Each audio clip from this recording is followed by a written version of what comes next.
Michael, G.K. Chesterton said that every man who knocks on the door of a brothel is searching for God. This quote jumped out to me in your book. I'm curious for you. Do you recall when you first read or heard that quote, how it spoke to you then and what it means to you now? I probably heard that quote for the first time in the early 1990s when I was earning my master's degree in pastoral counseling out at Colorado Christian University here in Denver. And as soon as I heard those words, I thought something about that I relate to, because as I was addicted to pornography and going to strip clubs and paying prostitutes, who actually I now call trafficked women rather than just prostitutes, I was searching for something bigger than sex. And I remember many times being in a situation where this was earliest as an unmarried man, and then later was acting out with pornography in other ways as a married man for the first 3 years of my life, or first 3 years of my marriage. I was aware of just wanting to be held and just wanting to be cared for. And the act of sex was something that it wasn't ultimately what I was pursuing. And as I talked with counselors and therapists and did my own training, I really came to understand more deeply that there's an old quote from the great philosopher and theologian Thomas Aquinas, who said that beneath all of our sinful or unhealthy behaviors, there's a legitimate God-given appetite. And so that appetite in the sexual act and in sexual desire is not simply for an orgasm or for a climax or to have power over a woman, although all those things are there. There's actually a desire for transcendence and for God himself. This is why Eugene Peterson, when he paraphrased the New Testament in 1 Corinthians 6, he said, sex is more than just skin on skin. It's as much spiritual mystery as physical fact. And that's why, from a Judeo-Christian perspective, sex has always been something sacred that is meant to be special and set apart in a certain kind of relationship that is covenanted, that is bonded, so that that experience of the transcendent and that experience of union with God is mirrored and reflected in the human relationship. Yeah, that's so beautifully articulated. And I know your book, Surfing for God, I believe, correct me if I'm wrong, you took that quote from GK, Searching for God, with the brothel door, and you brought it to the modern world with the surfing on the internet for, what we have accessible, the internet, streaming pornography, a whole different ballgame. And I want to kind of maybe transition there, because as you speak here, like with sex addiction, strip clubs, like there is that intimacy. There is that human to human interaction. When we're sitting behind the screens, though, that's absent, right? That's voided. So how do you see the internet, pornography specifically, hijacking that statement and just making it a much more difficult world for men to navigate with all these God-given desires that we still have in our heart? Yeah, well, I think you described the problem, that it creates a intimate experience without intimacy. And that pornography allows us and gives us the illusion of intimacy, but without actual risk with another human being. Because when I'm engaged, whether it's looking in the eyes of my wife, or before I was married, in the eyes of another woman, or whether I'm unclothed in front of that woman, that there's something incredibly vulnerable, which isn't just the lack of clothing, but it's that sense of I'm letting you see the deepest part of me, and I'm bringing the deepest part of me to you. And unfortunately, although understandably, because sexual desires are so powerful and so intense, for most people, sex has just become a transaction and just an act. Yeah. Now, in today's world, the average age of exposure to the internet, porn is 8 to 11 years old, depending on the different, data that you look at. A lot of the men that we're beginning to come into encounter with through our programs get caught up so young before they even understand what sex really is. Do you think that men that struggle with porn have a sex addiction, or are sometimes they seeking something different? Like, is it always we're seeking this intimacy, or can there be a case with pornography where maybe they're seeking something deeper or different? There's an old book written many years ago by Dr. Harry Schaumburg, and it was one of the very first Christian books that it had some substance to it beyond just stop doing this or just try to get more accountability. And it was called False Intimacy. So I believe that all addiction, whether it's food addiction or gambling addiction or shopping or working out for that matter, because everything can be an addiction, that it's all a kind of false intimacy. And what I mean by that, Sex addiction or porn addiction is obviously relational because there's another person that you're interacting with or seeing on the screen. But my favorite definition of addiction, and I used to teach addictions at Denver Seminary to graduate counseling students, and on the first day I would have PowerPoint slides of 10 or more different definitions of addiction, and we would explore each of these. And some were really like out there, but they often tried to get a level of precision that's not actually there. But my favorite definition of an addiction is this: an unhealthy, mood-altering relationship with a person, a substance, or a behavior. I'll say that again: an unhealthy, mood-altering relationship with a person, substance, or behavior. So it kind of covers all the bases there. I can be addicted to a relationship.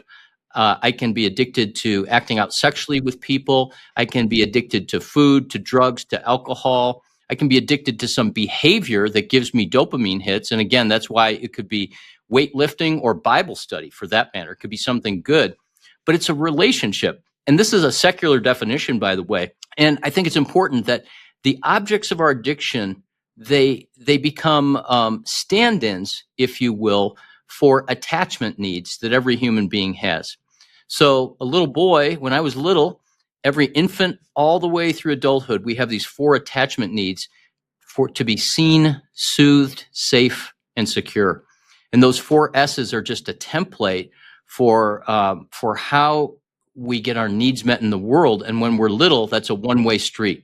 If we're not poured into, and if our caregiver doesn't give us the sense of seeing us, not just physically, but emotionally, soothing us in our distress, creating an environment that's safe, not just physically, but emotionally. And ultimately, if they don't give us those 3 things, we won't develop a secure attachment.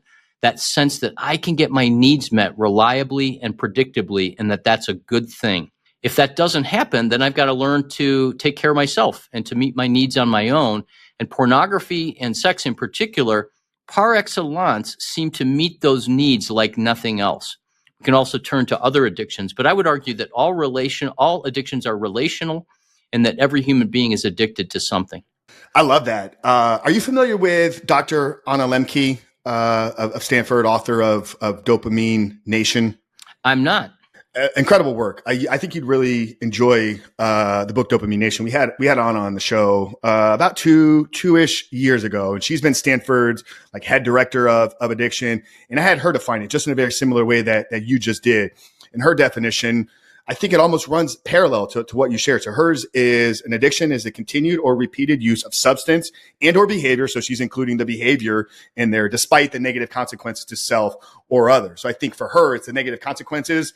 Where yours, it's the unhealthy, mood-altering relationship. Like it's speaking to a lot of the same things. It's a relationship that we have, despite it having a negative effect. And I think that's where it's like you said, working out can be an addiction. Well, for many people, working out is a great thing. There's a benefit. I went to the gym this morning. I go every single day. But when it becomes an idol, when it becomes, it has negative impact on your social life, other areas, then yeah, you're probably tapping into the addiction space, something I saw a lot in the bodybuilding community. So I love that. I love that addiction. And the link to it being relationship, because I also love the quote that the opposite of addiction is not sobriety, but it's the community and the connection that you build. Is that why community is so crucial in all recovery, whether it's from pornography, alcohol, anything? Is it because the addiction is rooted in that relationship? Yeah, absolutely. It's not just pragmatic. Like, if we go far back to the 1930s when Alcoholics Anonymous was started, and then all of the groups that have spawned off of that, they didn't just say, oh, well, this is what's helpful. But I think they knew something because the founders of AA were coming from a Christian perspective in their own recovery. They knew something of how we're relational beings and that God himself is relational. I like to say, paraphrase of Genesis 1:1 was in the beginning is relationship. In the beginning was relationship, Father, Son, and Holy Spirit. They're together. And if we're made in his image, we're relational. And pornography is all about, I can get my needs met apart from relationship. It gives me the illusion of relationship. It allows me to feel like a real man, but it doesn't require me to actually be a real man. What are your thoughts on OnlyFans and what it's doing? I mean, you mentioned going back to the quote with GK, the brothel door, the intimate, the connection there. I think you perhaps writing in your book about your struggles with strip clubs. That was something I had an issue with in my 20s. It seems like OnlyFans takes that to the next level because now you have the perceived communication, the perceived relationship, because there's the messaging, there's the chat. So what are your thoughts on OF and what it's kind of doing to the younger generation? Well, first, let me say I wrote Surfing for God 13 years ago, before OnlyFans existed and before pornography was as proliferated as it was. And if I were to rewrite Surfing for God today, I'd probably say some things differently. The book I most recently wrote is all about attachment. And I think that that's a really necessary part to understand, is what is it we're actually looking for there? And how do we actually create those healthy connections and that attachment, both with God, with ourselves, and others? But I'll be honest with you. Probably 3 years ago, I had to say to somebody, what's OnlyFans? So, I share that because I always like to be vulnerable, and I always want to seem smarter than I am, but also to say that my own recovery and my own freedom is now 31 years of sobriety and freedom. And so I'm pretty far removed from that world. And right when the book came out, I was deeply involved in speaking at anti-porn conferences and anti-trafficking conferences. And I just don't do that as much anymore. It's more podcasts and things like that. But I think here's the thing that's so insidious about OnlyFans is, you're right. There's texting, there's video interaction. It's a real person. I get to be a fan. I get to be a super fan. I get special rewards and all of that. And almost, here's my person, here's my girl. And so there's much more of an illusion of a real relationship. And it's almost like the more evil something is, the better of a counterfeit it is. And, evil cannot create. Evil can only copy and make counterfeits. And the more that something feels like, oh, this is what I was created for, because at 4:00 today, I'm going to log on.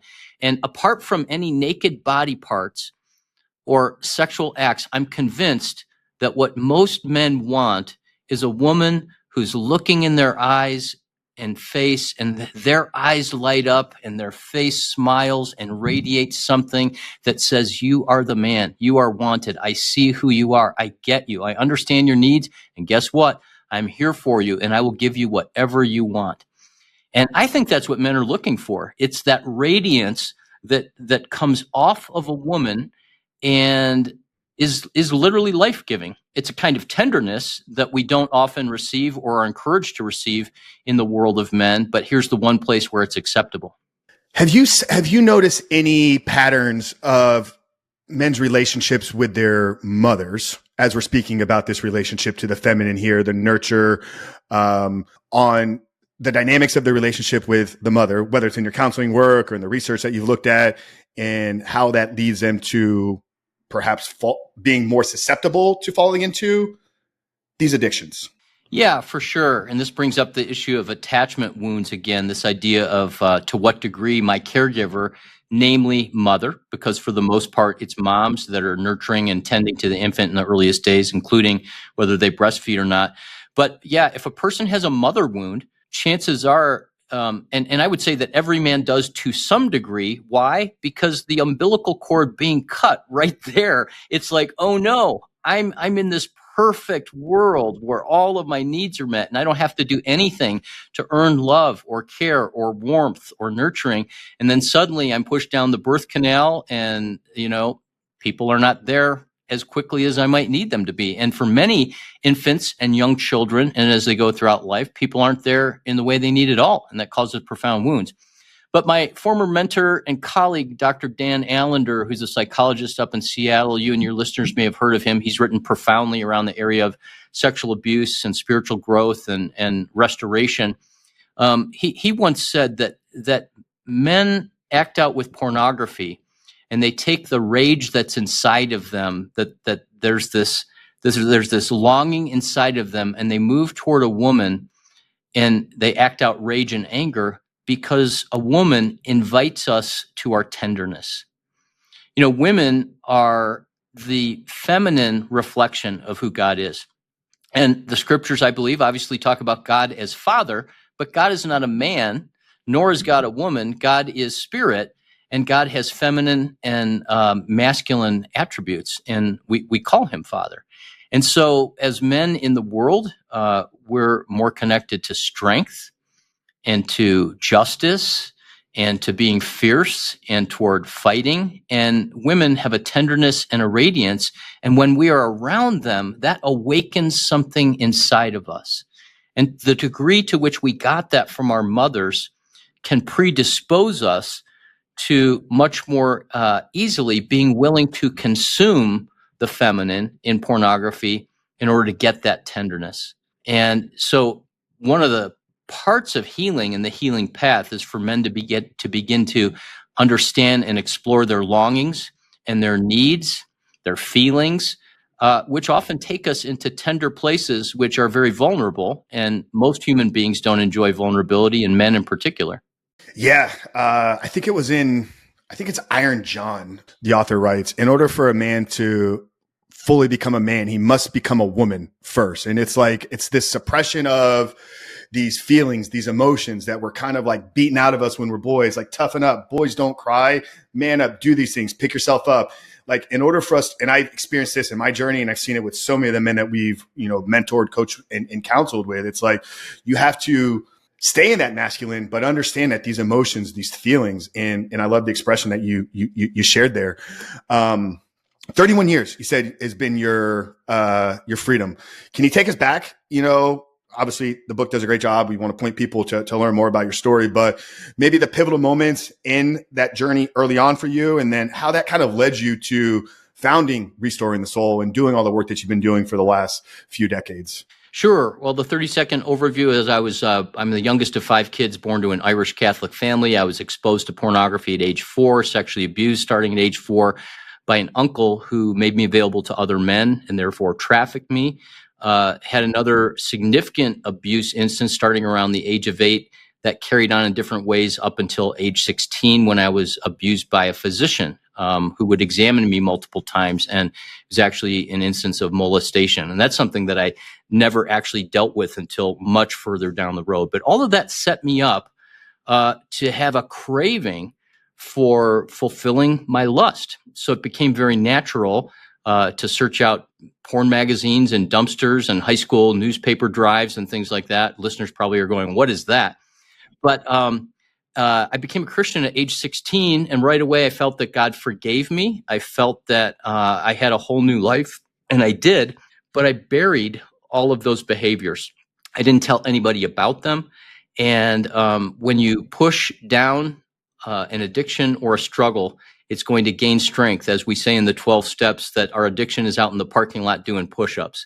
And so I pushed it down, and it started to pop up, and I'd push it down, and it started to pop up. And what I tried to do, rather than come clean and tell someone, was I started memorizing scripture, doing more Bible study. I tried harder to be a better Christian, try more, do better. And it just got worse and worse. And that included compulsive masturbation, looking at porn magazines every time I could. That escalated through high school to the point where, even though I liked women and girls, never went to a dance because I was afraid to ask a girl to a dance because I felt so much shame and anxiety on the inside that, if I'm going to bring that passion to a woman, she's going to see how disgusting I am on the inside. In college, continued to follow Jesus, became a youth minister with the organization Young Life. I did that for 6 years, and the whole time I was, profoundly covered in shame and anxiety because I could not break free from this cycle. I'd go maybe 6 weeks, and then I would find myself falling. Now, eventually, I came to share against everything inside me that said, don't do this. I shared with the person that was discipling me when I was, I think, 21. And I said, there's some things in my past, including, and we didn't talk a lot about sexual abuse back then, but I said, my brother touched me inappropriately, and I was exposed to pornography when I was really young. And that person said to me, well, we're new creations in Christ, so you just leave what's behind and press on toward what's ahead, like Paul in Philippians, which was a terrible misinterpretation of that passage. And something inside of me sank at that moment because I thought, Christianity can't touch this. My best efforts can't touch this. And apparently this is not something that, if you're a Jesus follower, that you can actually talk about. And he doesn't seem to have an answer. So I just stuffed it even deeper, which led me to begin to go to strip clubs. And eventually, after watching the Tom Cruise movie Risky Business, I hired an escort to come to a hotel. And that played out for 3 or 4 years before I was a married man. And then my addiction also came back into my marriage. how I started restoring the soul after my marriage blew up in 1994. My wife discovered my double life. We are still married 34 years later. Praise God. Miracle story there. But restoring the soul started because after I went to graduate school, I got my counseling degree, got another degree in pastoral counseling, and started a private practice, but soon really realized that God was calling me to work with people intensively. And so I started a ministry where we work with men, women, and couples for 3 hours a day for 2 weeks. And we call that soul care intensive, that we take the best of clinical psychology and trauma-informed counseling, and we bump that up against spiritual formation and soul care so that it's a transformational experience. And when Surfing for God came out in 2012, I took my story, took my background as a professor and the work I do, and presented that to men, and been doing that ever since. Yeah, amazing. And thank you for sharing that, some of the vulnerable parts there. I know your story is documented. And we'll have all of Michael's links in his websites. There's a great brief documentary on his story where he's a little bit more in depth into some of these things. But I think your story highlights a lot of these lies, misconceptions that men believe about their struggles. One of them, right? If I get married, this problem will go away. Well, your story was a prime example that that's not the case. Why does a marriage not make a pornography addiction or even a sex addiction go away? Great question. A friend of mine said, I thought when I got married, it would be my in-house fix. And he wasn't saying that to be crass, but he literally thought like, okay, I know this is a drug before I got married. Well, I think especially for Christians that at least theoretically are wanting to preserve sexual intimacy for marriage, we think, well, I can have all the sex I want after I get married, and that's going to satisfy me. And it's going to be better than having to look at porn or act out in other ways. But the reality is, real intimacy doesn't work that way, right? Wives are not there to service us. They're not there to just meet our every need. And to love a woman is great work. To give her your heart is something that took me decades to learn, to be vulnerable, because ultimately, despite things like power, money, good looks, and muscles being attractive to women, the thing that's most attractive to a woman is vulnerability.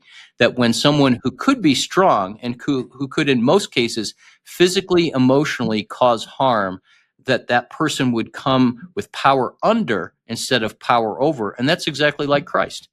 Yeah, incredible.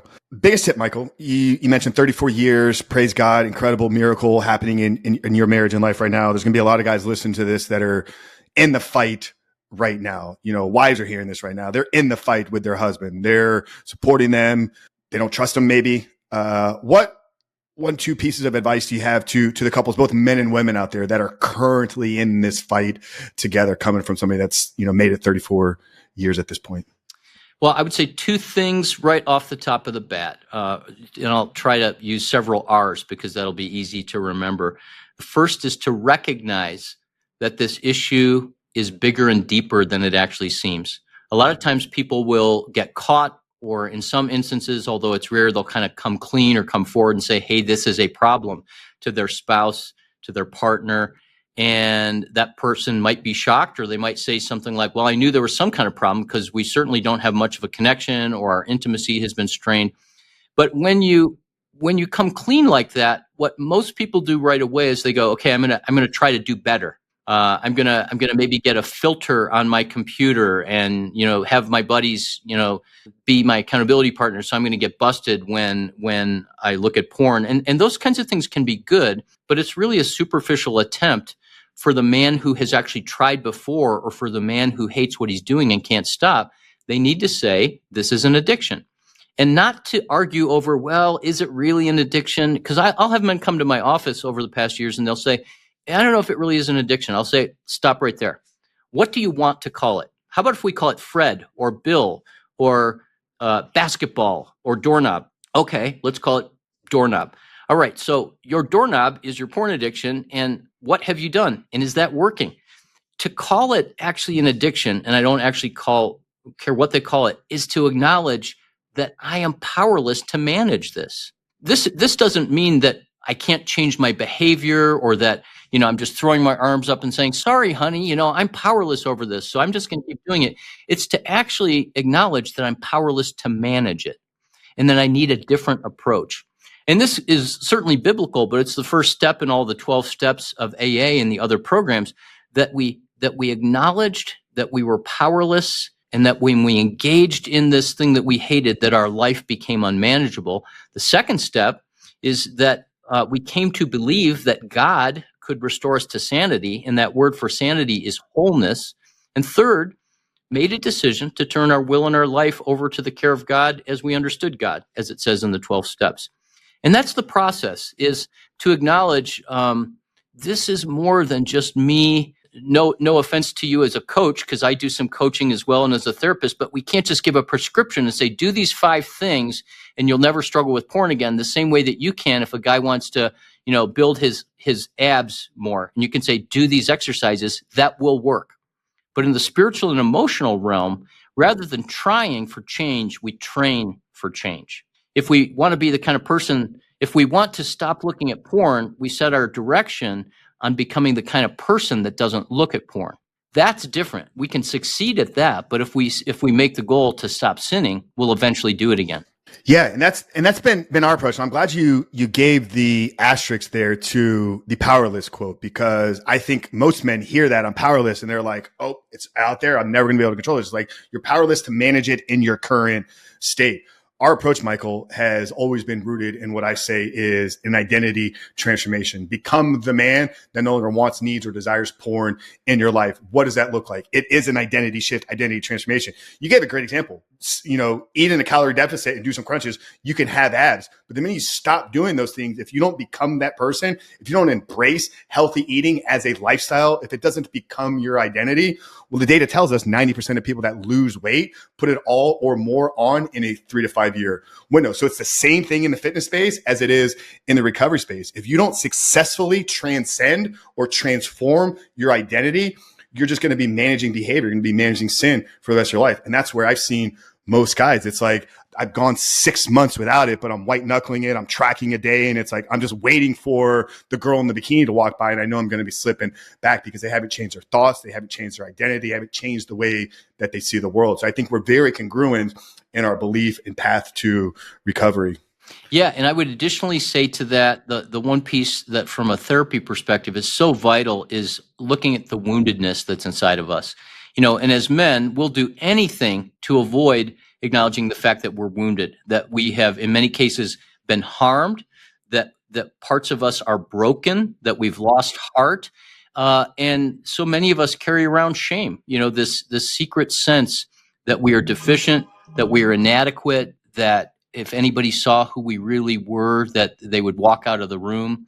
There's 4 core beliefs that I talk about in Surfing for God. And the first is that I'm basically a bad or unworthy person, so I don't measure up and I'm not good enough. Second core belief is, therefore, nobody would love me as I am.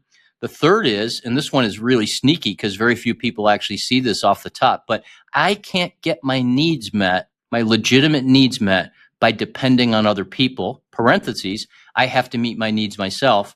The fourth core belief is, therefore, my greatest need is to somehow find a way to overcome my shame. I've either got to be bigger than I really am and bigger and better than who God made me to be, or I've got to somehow dial down and become small.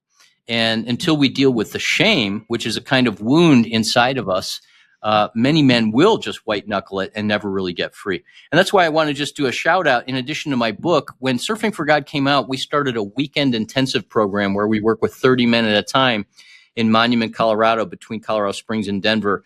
And we're coming up on our 19th weekend in 3 weeks. And I'm so excited. So I think there's been over 600 men that have gone through the weekend. And it's a deep dive into healing shame, trauma, brokenness. And it's not just for men with sexual compulsion or sexual struggles, but for men with trauma. And a lot of men who I say, their wife elbowed them in the ribs and said, you need to learn how to emotionally connect. You need to learn how to have feelings. You need to learn how to be intimate. And so it's really a weekend for men that want more because they feel stuck because of some kind of brokenness in their life. And back to your point, Frank, about connection, it's a place where most men have said, and this has just been so beautifully humbling, they've said that it has felt like the safest place they've ever been, where they felt more known than they've ever felt. and where there were the tools to really take them forward and not just learn information, but to actually experience healing along the way. So anytime, whether our program or another, men can find a way to journey together, like so many of the good things that you're doing, that's got to be the essential piece. All of the individual work and information about a lust problem, a porn addiction, a sex addiction, that will only take you so far. It'll only get you to what I call sobriety or sin management. But God bought for us on the cross. He bought our freedom. And freedom is way more than just sobriety. Sobriety is I'm not doing what I once did. I'm not drinking. I'm not acting out sexually. I'm not gambling. And freedom is I don't want to do that anymore. It's kind of like people ask me from time to time, do you struggle? Are you tempted? Well, I can be as tempted as anybody about anything. But the thought of acting out sexually is oftentimes like the thought of taking a chainsaw and cutting off one of my legs. Like, why would I want to do that? That would like horribly mess up my life. And there's things that I simply wouldn't be able to do. And I would lose so much. One of my favorite verses about lust is in the Old Testament. It's not actually about lust, but Proverbs 27:7. And it says, the one who is full loathes honey, but to the one who is hungry, even what is bitter tastes sweet. And back to your point that we fortify, that we learn our identity, that we move towards something. If we are becoming whole men as we're connected to others, and as we are taking off that backpack of shame, and as we're putting on the robe of righteousness and forgiveness and restoration, we become full. And our broken hearts can then hold and contain love like a container, and we no longer have to go searching for it. Because porn is that which is bitter. We think it's going to feed our heart and it's going to taste good like honey, but it ends up being bitter. And if we're hungry, we'll just keep eating that. That's what I did. Yeah. So that weekend coming up will be your 19th. Is it fully booked? Is there a place where we can refer the guys? Is there a later one coming here in 2025? I want to make sure I give guys information on that immersive experience weekend that you speak of. Because yeah, you bet. First of all, the website is restoringthesoulweekend.com. And if any of your listeners have ever seen the movie The Heart of Man, that movie came out as a result of our weekend. It was put together by Tony Anderson and has a lot of different Christian leaders in it, including Dan Allender, Paul Young, who wrote The Shack. So Tony Anderson attended our weekend, and it so changed his life that they went and created that movie, and he did all the music for the background about how men recover. So restoringthesoulweekend.com is the website. The next weekend is February 20th through the 23rd. It's a Thursday through a Sunday. I think we have 5 spots left. Last my team told me. And then we do it twice a year. So it's February, and then the next one is next October. Okay, amazing. Yeah, the February one may be a little bit hard with just a turnaround time, but we'll have all that information, and I'm sure the guys will get a chance to check that out. I love the experiential component of it, right? Like that gets it embedded. You can learn all the information, right? Like guys come in our program and they're expecting there's going to be hours and hours and hundreds of modules to watch, and it's like, no, you don't need any more information to get free. You need to experience what it means to walk in a new identity, and that's not about learning. It's about the implementation of the things that we already know. We'll zero in on shame here a little bit. We talked about it a lot here. It's obviously, I think, one of the biggest things that holds guys back. For our men, a lot of them come from a background of faith, but they feel shame and ashamed, and they feel disconnected from God. And for the guys that maybe don't have faith as a foundation of their life, they experience shame to the same degree. So what is the first two steps that a guy needs to take in order to begin to get free of that shame? Because without that, I don't believe you're truly free upon you can't step into and embrace a new identity. So what are whether you want to call it tactics here, or like the actionable steps that a guy can take if he's caught up in struggling in that shame right now? Another great question, because so many people bypass this. So most of your listeners will be familiar with John 8, where Jesus says to his disciples, "You're my disciples if you do as I tell you to, and you'll know the truth, and the truth will set you free." First part of that, let me just qualify. Jesus isn't saying, if you do something wrong, you can't be my disciple. He's saying, here's the path. Here's this way of being. And that's actually the way of living truthful, being known, and receiving who I am and my story and my way of living life, because that's how you're not going to be hurt. That's how you're not going to be lonely. That's how you're going to actually be able to stay connected. So the truth will set us free. But that truth is like a coin with two sides. One side of the coin is God's truth that we know through the scriptures, the Bible, and tells us what God is like and how we can experience forgiveness, restoration, transformation. But the other side of the coin is my truth and my story. In Hebrews chapter 12, it says that Jesus is the author of my faith, the author of my story, if you will. So what's my story? What has happened to me? What are the lies that I've been told? That might be in third grade on the playground when somebody called me fat or stupid, or in seventh grade when the kid who his name was spelled like mine and he sat in front of me in seventh grade, and on the first day of school, he turned to me and he said, "Hey, Cusick, you've got a big nose." And I never thought of myself as having a big nose until that moment. Now everybody's probably looking at the podcast going, "Does he have a big nose?" I guess that's arguable, but that was like an arrow, whether he intended it or not, into my heart, where I concluded in that moment, there's something unattractive about me, because this was a popular kid, and now I'm no longer as good, as wanted, as desirable, etc., and I need to change. So my thing was humor. So I'm going to be really funny. And I was a lower middle class blue collar kid. And I thought, if I have Nike waffle running shoes, which were invented back then in 1981, then I'll be really cool. And my big nose, people won't see that. They'll see the Nikes. Well, I never got those all through high school because I had to do paper routes and stuff to get money. I spent my money on other things. But, I had this belief that if I got those shoes, then I'd be okay. Every man listening to this program has 1 or 1,000 versions of that where something has come along. And they probably today go to the gym and they feel confident. And then they see a guy that's bigger and more cut than them, or a guy who has more hair, or who has a better beard, or he's wearing cooler clothes, or the girl that he's with is, hotter or better, or his car is cooler. And so we could just keep going with this, right? And for me, I just turned 60 years old. And yes, I'm the expert in this and I do this for a living, but so I'm no longer addicted to porn and sex. And I have a food recovery program that I do because I'm a compulsive overeater. But man, I meet a man who's got a really nice watch and I just start to covet that watch. And then I'll go home and I'll look up on the internet how much it is. Oh, that one was $45,000 for the Patek Philippe white gold Aquanaut. Oh, okay. Well, that one's way out of my price range. If I win the Powerball, I'm not going to even be able to buy that. And so, but I'm like, if I had that watch, dude, would I be that? I'd be the man. Now, there's nothing wrong with nice watches, nice cars, or pretty women. But if I'm looking to that to give me, as you said, back to that word, identity, then that thing is going to own me. And the Bible calls that bondage or enslavement. And that's all we mean by the modern word addiction. So if we don't deal with that inner shame, the lie about who we are, that I'm unworthy, that I'm inadequate, that I'm deficient, when God says, "I knit you together, Michael and Frank and listener, in your mother's womb. I created your inmost being. You are fearfully and wonderfully made. All my works are wonderful, and you're one of my works, so you're wonderful." If I don't have that on the inside, that I am the beloved Son of God, then I will use things and people to my advantage.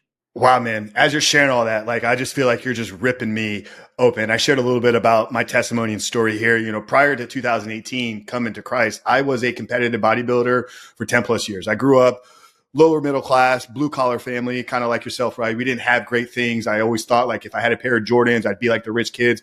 Everybody would love me. I never got them until I was a grown man. Then I fell into a shoe addiction and I thought that I just had to have every pair and spent way too many thousands of dollars on shoes. But a lot of my identity was wrapped up in that bodybuilding, right? It's like, if I can become the biggest person in any room that I walk to, nobody will ever know about the little wounded child that's inside. And that's the lens that I saw the world through for 15 plus years. A part of my journey was literally ripping my body down. I went from 260 when I started on this journey to 200 pounds. Like I lost almost 50 pounds of pure muscle. I put it all back on because I like to be big. I'm not going to lie. But I've done it from a healing perspective now. So as you're sharing it, I was like, I resonate so much with that. The audience is going to understand a whole lot about that in my story as well. I love that you said, it's like, you can't step into that identity with the shame of the old version of you. That's got to be let go. That's exactly what we tell our men here, is like a path to that new identity is going to be letting go of that shame, because that shame is the old you. That shame is the identity that you're the bad person because of the things that you've done. Well, we're creating a new you. The new you doesn't have that anymore. So I love that whole perspective that you shared. I think it runs a line with exactly what we teach here. Yeah. And if I can, for some listeners, they may be thinking, I only feel shame about the bad things I've done. And you might have heard people say that guilt is the sense that I've done something bad, whereas shame is I am bad. Guilt is the sense that I've done something wrong, and shame is I am wrong. And in Romans 10, there's the famous passage that says, basically tells us how we can be saved. Romans 10, 12 through 13. And most people never read the second part of that, but it says, if you confess with your mouth and believe in your heart that Jesus Christ is Lord, you will be saved. And then the next verse says, and those who belong to him and trust in him will never be put to shame.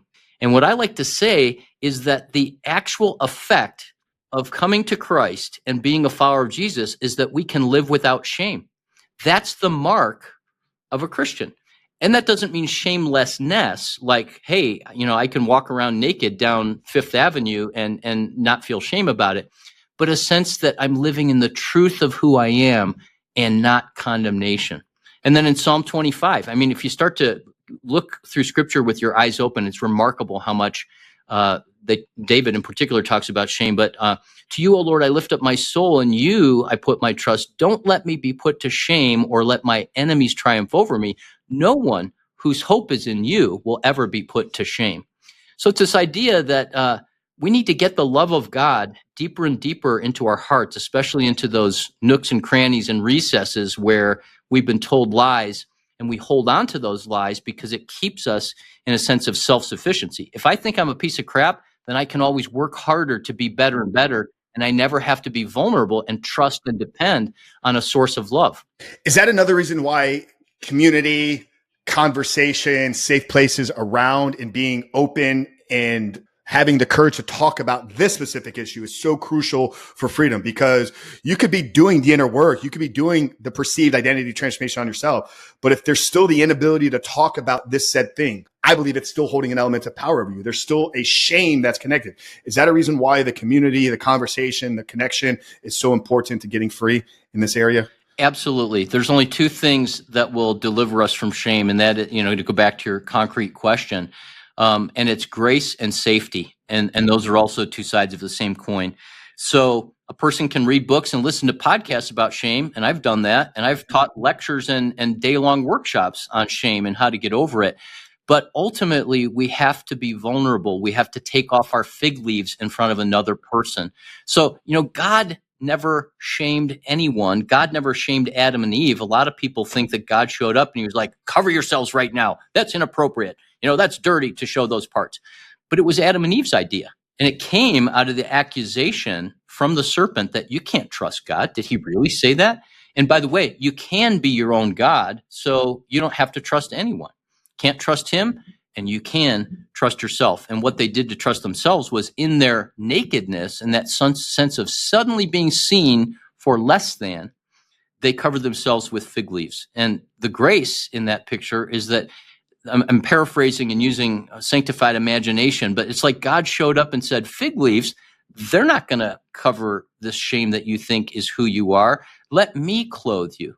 And he clothes them with garments of skin, something that would meet their needs for warmth and protection. And who knows, maybe he even fed them with the food from that animal that was killed. But so the love of God and being known, the love of others is what ultimately heals this. Because I'm sure you've experienced this in your groups or in your coaching when you're with, one or more men and somebody reveals something. The fear when that person reveals that is everyone's going to think I'm disgusting or I'm the worst person in the world. And certainly I'm the only person that's ever struggled with this. And rather than us, running out of the room, all the guys lean forward on the edge of their chair, and they're actually drawn to that brother that has shared. And there's often that sense of me too. And I've never, ever, ever in 30 years of doing this kind of work with men, I've never seen an instance where a guy goes, dude, I can't believe that. That is disgusting, and you're the worst person in the world. Instead, and you can fill in the blank, I'm sure, it's things like, I respect you more. I love you more. I would trust you more. I would follow you into battle after hearing you talk about that kind of thing. That took so much strength, so much courage. And this is what the Bible means when it says that when we are weak, we are strong. By the way, I ask people to fill in the blank sometimes if I'm in a group, like fill in this blank. When, the Bible says, when I am weak, then blank. And invariably people will say, then he is strong. And I'm like, wrong answer. The scripture actually says, when I am weak, I am strong. It's a human principle that vulnerability is power. And the world is starving for this today, both in political leaders and government leaders and in fathers and families, especially for them to be vulnerable in their strength and to lead and to love in business. I mean, you see this in business all the time, right? Where now CEOs are taking courses on vulnerability and self-awareness and things like that about how to actually be more authentic. That's because it builds trust. And the human heart was created for us to know one another deeply. And even in those, seemingly secular situations, we know that things are just qualitatively different when people are vulnerable. Mike, I want to wrap up here, if we can, with a couple questions from our group. We got, just shy of 10 minutes left here. And if you're okay with it, it's nothing we've ever done before, but we've never had a book that's been read by as many guys in our community. So I posed the option to ask some questions inside of our group community. And I'm going to go through whatever we have time left, the top ones, in my opinion. So first question here is coming from Tony. Michael, first of all, thank you so much for writing this incredible book. I met several members of my church who were former addicts, and they always told others to give your struggles to God and continue praying for healing, and they will be healed. I tried that several times, and it never worked. I would always go back to porn, and I would be super frustrated. I've been using Coach Frank's methods to reduce porn from my life significantly, and that has helped, not just prayer alone. I started to feel a disconnect from the church, though, because of this. How can I rebuild the connection with the church that I once had? I sometimes feel like I don't belong in the church because prayer alone did not help me become porn free. Tony. Well, I want to say, Tony, that's a great question. And in so many ways, I can relate to that, because my journey was, here's the quote, spiritual way to do it. And that didn't really work, because the spiritual includes our soul, has 4 parts to it. We are bodies, minds, emotions, and will. That's the Hebrew holistic idea of soul. The Greek idea of soul is just the mind, the emotions, and the will. But we're bodies. We're embodied individuals. And so as Frank's coaching and whatever was in my book is helpful, keep on doing that. And regarding the pain that I'm hearing around church, unfortunately, that's all too common. What I would say is if it's not a fit right now at church, just see if there's 1 or 2 other people that you can meet with just for the purpose of growth. And if their program or their direction to you feels too rigid, or if it doesn't resonate with your heart, then step back for a season. I would never tell somebody to quit church, because I think that's often the primary way that we can get engaged. But maybe you press into another community. The local church is one of many kind of communities that God has risen up throughout the centuries. And today, because of a lot of what we're hearing about spiritual abuse and abuse in churches from leaders or other volunteers in churches, I happen to just, in my work with a lot of people that have church wounds. So I would say find some safe community. And if you can't seem to find that, talk to people that you respect and say, what can you do? And don't give up, because community and relationship is the key. Love that. Appreciate that, Michael. Next one here is coming from Shannon. So gained so much wisdom from your book. Thank you so much. As someone who hasn't been called to religion and admittedly read through the lines of religious text in the book a bit, I was wondering if you could speak a little on your experience and interactions with other agnostic types battling porn addiction, and could comment on whether they've seen many success stories from those who aren't involved in the church. Second, why do you think it is that a huge majority of the people that are making strong efforts to beat porn addiction are involved? in the church. So have you, in your experience, I know you work specifically in the ministry, have you seen guys with success outside of the church? And why does it seem, when you look out into the world, most of the people that are making strong efforts are involved in the church? It's almost as if like those that aren't believing, and maybe this is just a worldview thing. So I'm just curious your thoughts on Shannon's question. Yeah, I'm hearing a two-part question, and the first one is about, why more people in the church seem to be focused on this. And I think one is there's a historical moral framework around sexuality that oftentimes people that are agnostics or atheists don't have, not to say that they can't be highly moral and good people. I have many friends that are agnostics, and when I was in Alcoholics Anonymous, I had a sponsor that was an agnostic who weirdly taught me a lot about God. And so I think that the other part, other than the morality, is this idea of what G.K. Chesterton said, that there's something in us that a man isn't just looking for an orgasm. A man is looking for something transcendent. And I personally love working with non-believers, and especially people that don't have a reference point for God, because I like to talk about existential longings. Every human being, whether you are religious or not, whether you've ever heard of Jesus or God, or whether you just flatly deny that God exists, we all have longings in our heart. And I talk about 8 or 9 of those in Surfing for God. We all long for attention, affection, affirmation, acceptance, security, significance, satisfaction, and then those 4 neurological needs to be seen, soothed, safe, and secure. And so I think that people that are not referenced with faith are tired of the emptiness of pornography. Pornography promises something. I would argue that all sin, if we're going to look from a Judeo-Christian perspective, all sin promises us something, but then there are ultimately broken promises, as I talk about in the book. Sin over-promises and under-delivers, and it leaves us with this longing in our heart for something transcendent, for a sense of unconditional love, for a sense of being accepted, for being ultimately known but loved, forgiven, desired, and connected. So I think the thing that, if I got hit in the head with a bat and a part of my brain was gone that could have faith, I think I would still, in many ways, act like a Christian and live the life I do, because I can't get away from the connected aspect of it. Through my new book called Sacred Attachment, there's a phrase in every chapter that I use, and this would be my prayer for every listener. My prayer for every listener struggling with fill in the blank, porn, sex, etc., is that they would know deeply that love, with a capital L, that love has them.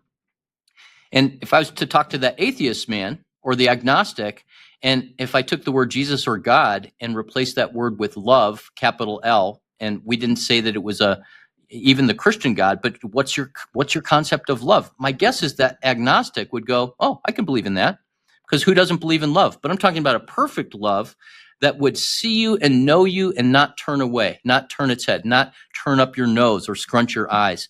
And that's because we're created for connection, to be united with another in perfect love. And that's ultimately the reality of the Christian, that we are one in Christ, that we are God's temple, that his spirit lives in us. And there's this union which we can't acquire or attain on our own, but that is only given to us as gift, as grace. I love that, Michael. And I think that's a great place to wrap up today's conversation. Sacred Attachment. When is the release date? When can the guys expect to see that out and available? The book came out 2 weeks ago. It's an InterVarsity Press. It's called Sacred Attachment, Escaping Spiritual Exhaustion and Trusting Divine Love. So for the man that read Surfing for God and they want to go to the next level, this helps us to identify our wounds by understanding the degree to which we've been or not seen, soothed, safe, and secure is the degree to which we're going to actually be able to trust love. I love that, Michael. Guys, we'll have that plugged down there in the show notes. We'll have all of Michael's sites, his links, access to the weekend, restoringthesoul.com/weekend. We'll have the new book. We'll have the old book. We'll have everything to connect to Michael.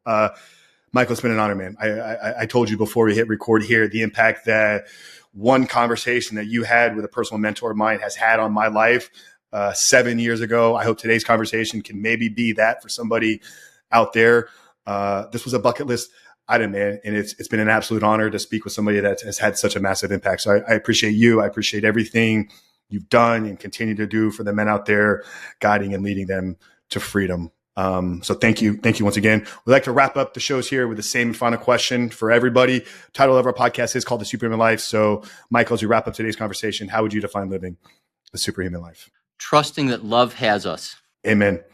Guys, pick up Sacred Attachment. Share this one, rate this one, subscribe if you haven't yet subscribed, leave us a review, do all that fun, good stuff to help us spread this message. But for Michael, appreciate you, brother. Coach Frankovich here. We love you guys. We'll see you next week.